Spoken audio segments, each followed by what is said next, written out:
दोस्तों, राघवपुर जिले का हाईवे मानो जंगल का कानून था। दिन दहाड़े भी इस सड़क से गुजरने से आम लोग, खासकर ट्रक ड्राइवर, डरते थे। वजह थी एक ही, इंस्पेक्टर रमेश यादव। नाम सुनते ही ड्राइवरों के दिल दहल जाते थे। वह इस थाने के बड़े बाबू थे, पर पुलिस कम और गुंडे ज्यादा थे। उनका एक ही काम था, उस रास्ते से गुजरने वाले हर माल लदे वाहन से जबरन वसूली करना। 500, 1000, 2000 जो भी मिले बस लेना था। अगर कोई देने से मना करता तो उसे गालियां और मार खानी पड़ती थी। हाईवे पर एक चेक पोस्ट था। रात के 11 बज रहे थे। हर रात की तरह एक पुराना ट्रक आकर रुका। ट्रक ड्राइवर थे इस्माइल चाचा। उन्होंने डरते हुए कहा, साहब छोड़ दीजिए ना, आज ज्यादा भाड़ा नहीं मिला। घर पर मेरी बीवी बीमार है, उसके लिए दवाइयां खरीदनी है। मेरे पास सिर्फ RS 250 हैं साहब। इंस्पेक्टर रमेश ने चिल्लाते हुए कहा, यह सब ड्रामा कहीं और जाकर करना, मेरे सामने ज्यादा नौटंकी मत करना। जिस स्कूल में तू पढ़ा है उस स्कूल का हेडमास्टर मैं था। तेरी यह कमाई की नौटंकी मुझे अच्छी तरह पता है। सीधे सीधे पैसे निकाल, नहीं तो पीछे से बस कैसे लगाई जाती है वह भी मैं जानता हूं।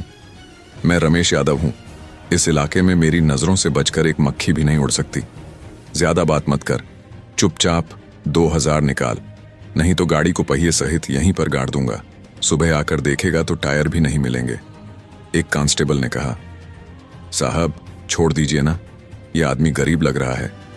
इंस्पेक्टर रमेश ने चिल्लाकर कहा, अरे प्रकाश तू चुप कर, ज्यादा हमदर्दी दिखाने आया है। तेरी तनख्वाह मैं देता हूं या वह गरीब चाचा? उन्होंने इस्माइल चाचा की ओर देखा। क्या कान में बात नहीं जाती? पैसे निकाल। बेचारे इस्माइल चाचा क्या करते। उन्होंने कांपते हुए अपनी बीवी की दवाइयों के पैसे इंस्पेक्टर के हाथ में रख दिए। उनकी आंखों से सिर्फ आंसू बह रहे थे। यह सिर्फ एक दिन की घटना नहीं थी। हर दिन, हर पल, ना जाने कितने इस्माइल चाचाओं के आंसुओं से हाईवे की मिट्टी गीली हो रही थी। जिले के बड़े अधिकारियों के पास ढेरों शिकायतें जमा हुई थीं, पर कुछ नहीं हुआ। होता भी कैसे? इंस्पेक्टर रमेश छाती फुलाकर कहता था कि उसकी पहुंच राज्य के मंत्री तक है। उसे छूने की हिम्मत किसी में नहीं थी। लेकिन वह नहीं जानता था कि इस जिले में एक नई IPS अधिकारी आई थी। उनका नाम था शिखा शर्मा। वह एक महिला थी। उम्र कम थी, पर तेजी और बुद्धिमत्ता दोनों ही जबरदस्त थी। जब उनके पास रमेश यादव के खिलाफ शिकायतों की फाइलें पहाड़ जैसी जमा हो गईं, तो वह चुप नहीं रह सकी। उन्होंने समझा कि इस जहरीले पेड़ को उखाड़ने के लिए साधारण तरीका काम नहीं करेगा। इसके लिए एक अलग योजना बनानी होगी।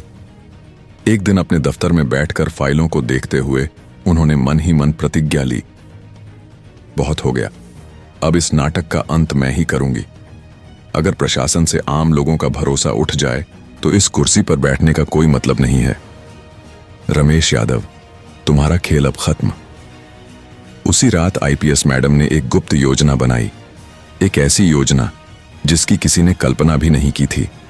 राघवपुर जिले के इतिहास में एक नए अध्याय की शुरुआत होने वाली थी। अगले 2 दिनों तक IPS मैडम दफ्तर में ज्यादा नहीं दिखीं। सबने सोचा कि शायद नया जिला है, इसलिए घूमने निकली होंगी। लेकिन असली बात बिल्कुल अलग थी। शहर के एक कोने में एक पुराने गैरेज में उनकी असली तैयारी चल रही थी। शिखा शर्मा ने अपनी IPS की पहचान, अपनी महंगी साड़ी और अपनी चाल ढाल को कुछ दिनों के लिए बंद कर दिया, बल्कि वह बन गई राधा, एक आम ट्रक की हेल्पर। उन्होंने महंगी साड़ी की जगह एक पुराना मैला सलवार कमीज पहना, चेहरे पर जानबूझकर कालिख लगाई ताकि कोई उन्हें पहचान न सके।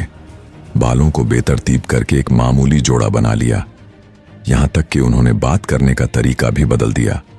सभ्य भाषा की जगह उनके मुंह में बिल्कुल देहाती लहजा आ गया। उनकी मदद के लिए उनके साथ उनके सबसे भरोसेमंद पुरुष अधिकारी थे, जो ट्रक ड्राइवर बने थे। मैडम, क्या यह बहुत ज्यादा खतरनाक नहीं हो रहा? वह इंस्पेक्टर बहुत खतरनाक आदमी है। अगर कुछ हो गया तो आपकी सुरक्षा का भी तो सवाल है ना। अरे छोड़ो यार, इतना मत सोचो। सुरक्षा लेकर चोर को पकड़ा नहीं जाता। चोर को पकड़ने के लिए चोर जैसा ही बनना पड़ता है। तुम बस अपना ड्राइवर का रोल ठीक से करो, बाकी मैं संभाल लूंगी। याद है ना, मेरा नाम राधा है और मैं तुम्हारी हेल्पर हूं। जी मैडम। एक पुराना 10 पहिया ट्रक किराए पर लिया गया। ट्रक के पीछे कुछ सामान लाद दिया गया ताकि सब कुछ असली लगे। शिखा यानी राधा ट्रक केबिन में बैठ गईं। उनकी आंखों में कोई डर नहीं था, बल्कि एक शिकार पकड़ने का जोश था। वह जानती थीं कि वह क्या करने वाली हैं। वह जानती थीं कि यह रास्ता सीधा नहीं है, लेकिन अन्याय के खिलाफ लड़ने के लिए रास्ता कभी सीधा नहीं होता। गहरी रात में ट्रक गरज कर स्टार्ट हुआ। वह उसी बदनाम हाईवे की ओर चल पड़ा जहां इंस्पेक्टर रमेश यादव अपने शिकार का इंतजार कर रहा था। वह नहीं जानता था कि आज रात उसके जाल में शिकार नहीं, बल्कि शिकारी खुद आने वाला है। रात के अंधेरे को चीरती हुई ट्रक की हेडलाइट आगे बढ़ रही थी। शिखा के दिल की धड़कन एक पल के लिए तेज हुई, लेकिन अगले ही पल उन्होंने खुद को मजबूत कर लिया। आज न्याय की स्थापना करनी ही थी। रात के लगभग 1 बज रहे थे। हाईवे बिल्कुल सुनसान था। बीच बीच में 1-2 गाड़ियां तेजी से निकल रही थीं। उस चेक पोस्ट के पास आते ही ड्राइवर ने ट्रक की गति धीमी कर दी।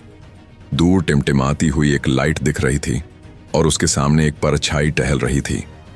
इंस्पेक्टर रमेश यादव, उनके साथ वह चमचा कांस्टेबल भी था। ट्रक के रुकते ही इंस्पेक्टर पास आया। उसके हाथ में टॉर्च और डंडा था। उसने टॉर्च की रोशनी ड्राइवर के चेहरे पर मारी। ओए रुक, गाड़ी साइड में लगा। इतनी रात में सामान लेकर कहां जा रहा है? जी साहब, कोलकाता जा रहा हूं। थोड़ी जल्दी है साहब, छोड़ दीजिए। इंस्पेक्टर ने कहा, जल्दी तो चोरों को भी होती है। गाड़ी के कागज निकाल और सुन, इस सड़क से जाना है तो नियम कानून मानने पड़ेंगे। नियम तो जानता ही है। इंस्पेक्टर की नजर केबिन में बैठी राधा पर पड़ी।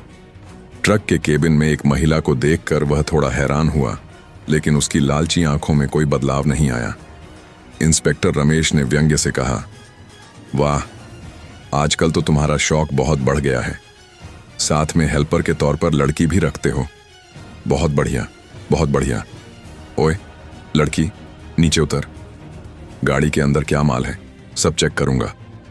क्यों जी? इंस्पेक्टर बाबू, क्या हम चोर डाकू हैं? हमें रोककर क्या मिलेगा?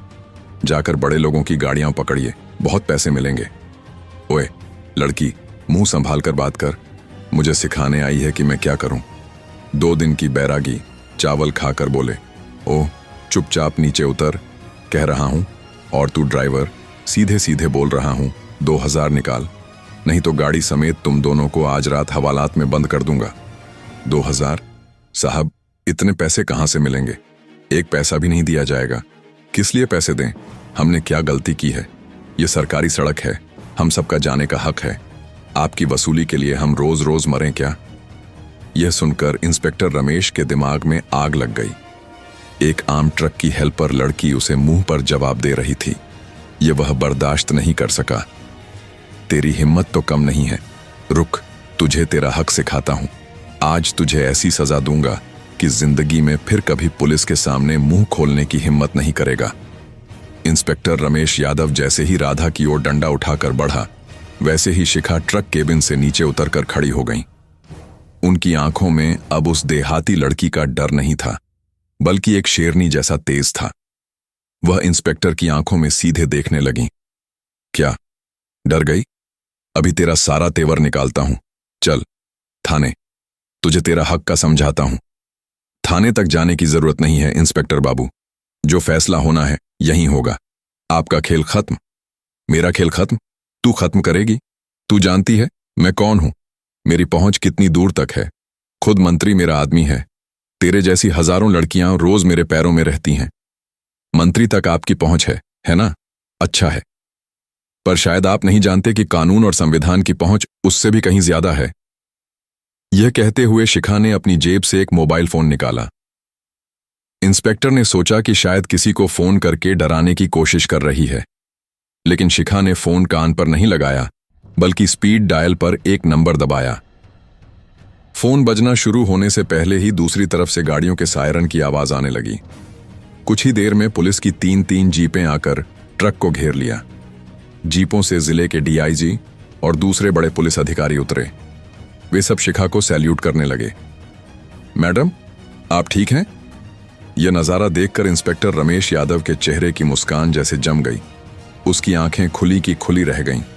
वह कभी डीआईजी की ओर देखता तो कभी शिखा की ओर। उसके दिमाग में कुछ नहीं घुस रहा था। इस साधारण सी दिखने वाली देहाती लड़की को जिले का डीआईजी मैडम कहकर सैल्यूट क्यों कर रहा है? कौन हैं आप? मैं शिखा शर्मा, इस जिले की नई आईपीएस अधिकारी। आपके खिलाफ लगी शिकायतों की जांच करने के लिए ही मैंने यह नाटक किया। आप सिर्फ वसूली नहीं करते, आप कानून की वर्दी पहनकर आम लोगों को डराते हैं, उन पर अत्याचार करते हैं। आप जैसे अफसर पुलिस विभाग के लिए शर्म हैं। शिखा शर्मा की असली पहचान जानकर रमेश यादव के पैरों तले जमीन खिसक गई। वह थर थर कांपने लगा। मंत्री को फोन करने की बात वह भूल ही गया। वह भागकर शिखा के पैर पकड़ने लगा। मैडम, मुझे माफ कर दीजिए। मैडम, मुझसे गलती हो गई। मेरा परिवार है, बच्चे हैं। उस इस्माइल चाचा का भी परिवार है जिससे आपने उसकी बीमार पत्नी की दवाइयों के पैसे छीन लिए थे। आपके लिए कितने गरीब ड्राइवरों के आंसुओं से यह हाईवे गीला हुआ है, उसका हिसाब है। डीआईजी साहब, इसे गिरफ्तार करो, कानून अपना काम करेगा। तुरंत 2 कांस्टेबल आए और रमेश यादव के हाथों में हथकड़ियां पहना दी। जो इंस्पेक्टर कुछ ही मिनट पहले खुद को उस सड़क का राजा समझ रहा था, वह अब एक आम अपराधी था। उसे धक्का देकर पुलिस की जीप में बैठाया गया। इंस्पेक्टर रमेश यादव को थाने ले जाकर सीधे हवालात में डाला गया। यह खबर आग की तरह फैल गई। जिस मंत्री पर रमेश इतना घमंड करता था, वह भी आईपीएस के इस कदम के बारे में सुनकर चुप हो गया, क्योंकि वह जानता था कि जब एक आईपीएस किसी को सबूत के साथ पकड़ती है तो उसे बचाने की कोशिश करना अपने ऊपर कीचड़ उछालने जैसा है। अगले दिन सुबह आईपीएस शिखा शर्मा ने जिले के सभी पुलिस अधिकारियों की एक बैठक बुलाई। वहां उन्होंने सख्त लहजे में संदेश दिया, याद रखिए, ये खाकी वर्दी आपको आम लोगों की रक्षा करने के लिए दी गई है, उनका शोषण करने के लिए नहीं। रमेश यादव जैसे एक भी कीड़े को अगर इस जिले में पाया गया तो उसे भी ढूंढकर वही सजा दी जाएगी। भ्रष्टाचार से कोई समझौता नहीं होगा। I want zero tolerance. Meeting खत्म करके जब शिखा बाहर आईं तो उन्होंने देखा कि दफ्तर के बाहर सैकड़ों ट्रक ड्राइवर जमा थे। उनकी आंखों में डर नहीं, बल्कि सम्मान और कृतज्ञता थी। वे सब आईपीएस मैडम के नाम के जयकारे लगा रहे थे। इस्माइल चाचा भी उस भीड़ में थे। उनकी आंखों से आज भी आंसू बह रहे थे, लेकिन आज वे खुशी के आंसू थे। मैडम, आपने हमारे लिए जो किया वह हम जिंदगी भर नहीं भूलेंगे। आप गरीबों की मां हैं। भगवान आपका भला करे। यह मेरा फर्ज था चाचा। आपको अब डरने की कोई वजह नहीं है। निडर होकर इस सड़क पर गाड़ी चलाइएगा। अगर कोई कभी फिर से पैसे मांगे तो सीधे मेरे दफ्तर में फोन कीजिएगा। इस जिले में कोई गुंडागर्दी नहीं चलेगी। उस दिन के बाद से राघवपुर जिले के हाईवे की तस्वीर सचमुच बदल गई। ड्राइवर निडर होकर आने जाने लगे। उनके चेहरों पर फिर से मुस्कान खिल गई। एक ईमानदार और साहसी अधिकारी की वजह से एक पूरे इलाके की सूरत बदल गई। खाकी वर्दी के पीछे छुपे शैतान को हटाकर शिखा शर्मा ने साबित कर दिया कि इस वर्दी का सम्मान रखने के लिए देवदूत भी आगे आते हैं। अन्याय चाहे कितना भी ताकतवर क्यों ना हो, न्याय के सामने उसे एक दिन झुकना ही पड़ता है। इंस्पेक्टर रमेश यादव की गिरफ्तारी के बाद राघवपुर जिले में पुलिस महकमे में एक बड़ा बदलाव आया। डीआईजी ने सभी भ्रष्ट पुलिस अधिकारियों के खिलाफ सख्त कार्रवाई के आदेश दिए। कई और सिपाही और इंस्पेक्टर गिरफ्तार हुए या उनका तबादला कर दिया गया। हाईवे पर अब कोई भी ट्रक ड्राइवर बिना डर के अपनी गाड़ी चला सकता था। इस्माइल चाचा और बाकी ड्राइवरों ने एक बार फिर डीआईजी और आईपीएस शिखा शर्मा का शुक्रिया अदा किया। शिखा ने सबको आश्वासन दिया कि अब कोई भी उनसे वसूली नहीं करेगा और अगर कोई ऐसा करने की कोशिश करे तो वे सीधे उन्हें फोन करें। लेकिन शिखा जानती थी कि सिर्फ पुलिस विभाग को साफ करने से यह समस्या पूरी तरह से खत्म नहीं होगी। इस भ्रष्टाचार की जड़ें बहुत गहरी थीं और शायद यह सिर्फ एक शहर की नहीं बल्कि पूरे राज्य की कहानी थी। शिखा ने डीआईजी के साथ मिलकर एक विस्तृत रिपोर्ट तैयार की, जिसमें उन्होंने रमेश यादव के वित्तीय लेन देन और उसके राजनीतिक संबंधों का खुलासा किया। यह रिपोर्ट चौंकाने वाली थी। रमेश यादव का मंत्री के साथ सिर्फ एक फोन कॉल का संबंध नहीं था, बल्कि वह मंत्री के लिए काले धन की वसूली का एक महत्वपूर्ण हिस्सा था। इस रिपोर्ट ने सीधे मंत्री की कुर्सी पर सवाल खड़ा कर दिया। शिखा की यह रिपोर्ट राज्य सरकार के लिए एक बड़ा संकट बन गई। मंत्री ने तुरंत दिल्ली और राज्य के आला अधिकारियों पर दबाव बनाना शुरू किया ताकि शिखा का तबादला कर दिया जाए और इस मामले को दबा दिया जाए। शिखा को धमकी भरे फोन आने लगे, लेकिन वह डरी नहीं।